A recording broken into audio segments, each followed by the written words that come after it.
इस वीडियो में स्वागत दोस्तों आप सभी का। आज हम बात करेंगे आर्टिकल 14 क्या है, आर्टिकल 14 क्या है।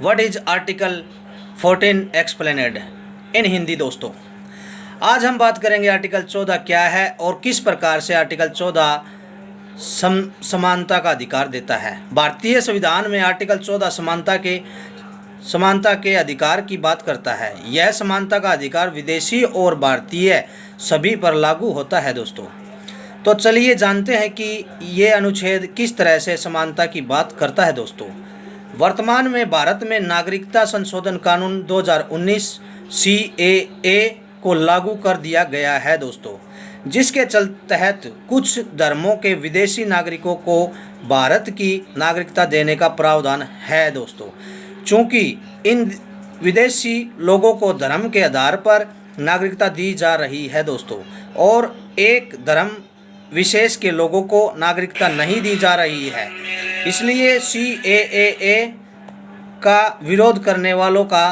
तर्क है कि यह कानून भारतीय संविधान के आर्टिकल 14 का उल्लंघन है। दोस्तों क्योंकि आर्टिकल 14 विधि के समक्ष समानता के अधिकार की बात करता है। दोस्तों तो चलिए समझ लेते हैं कि आर्टिकल 14 क्या कहता है। भारतीय संविधान में आर्टिकल 14 के अंतर्गत किस तरह के प्रावधान है। भारतीय संविधान का आर्टिकल 14 स्पष्ट रूप से कहता है कि राज्य भारत के राज्य में किसी भी व्यक्ति को विधि के समक्ष समता से या विधियों के समान संरक्षण से वंचित नहीं किया जा सकता। दोस्तों यहाँ व्यक्ति से मतलब भारतीय नागरिक और विदेशी नागरिक के साथ साथ संवैधानिक निगम, पंजीकृत कंपनियां या किसी भी तरह का विधिक व्यक्ति सम्मिलित हो सकता है। ऊपर दिए गए दो शब्दों विधि के समक्ष समता और विधियों के समान संरक्षण को जानना बहुत ज़रूरी है। दोस्तों चलिए हम जिक्र करते हैं विधि के समक्ष समता, इक्वलिटी बिफोर लॉ।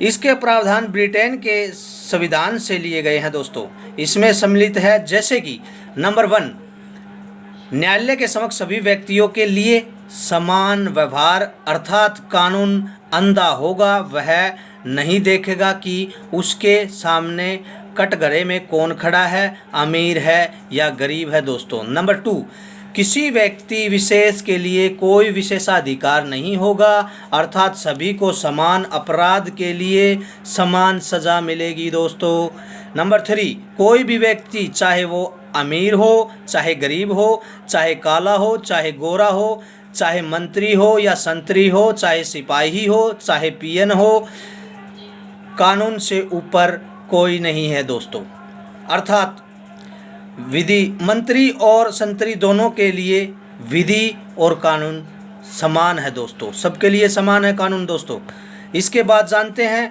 विधियों का समान संरक्षण। दोस्तों इक्वल प्रोटेक्शन ऑफ लॉ, इसके प्रावधान अमेरिका के संविधान से लिए गए हैं।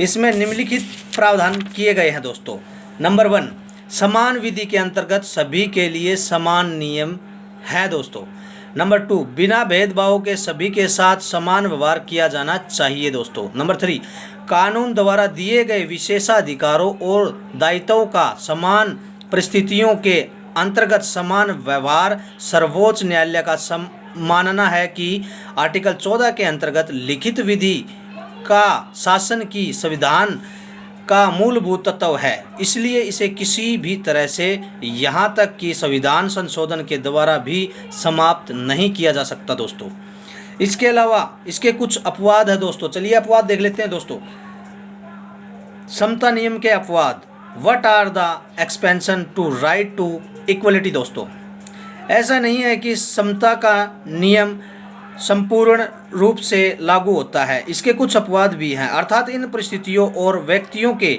मामले में यह लागू नहीं होता है। जैसे कि पहला नंबर 1, राष्ट्रपति या राज्यपाल की पदावधि के दौरान किसी न्यायालय द्वारा उनकी गिरफ्तारी या कारावास की प्रक्रिया प्रारंभ नहीं की जा सकती। दोस्तों नंबर 2, विदेशी संप्रभु शासक यानी कि जिसके पास संपूर्ण शक्तियां हो। दोस्तों राजदूत एवं कूटनीतिक व्यक्ति फौजदारी एवं दीवानी के मुकदमों से मुक्त होंगे। दोस्तों नंबर 3, संयुक्त राष्ट्र संघ एवं उसकी एजेंसियों को भी कूटनीतिक मुक्ति प्राप्त है दोस्तों। नंबर 4, संसद में या किसी संसदीय समिति के किसी सदस्य या द्वारा कही गई किसी बात के लिए उसके विरुद्ध किसी न्यायालय में कोई कार्रवाई नहीं की जाएगी दोस्तों। जहां तक बात करें आर्टिकल 14 की दोस्तों, आर्टिकल 14 और नागरिकता कानून, आर्टिकल 14 एंड CAA के बारे में बात करते हैं दोस्तों। चूँकि CAA में इस बात का प्रावधान है कि यह 3 देशों के नागरिकों को धर्म के आधार पर नागरिकता देता है और मुस्लिम धर्म के लोगों को इसमें शामिल नहीं करता है दोस्तों।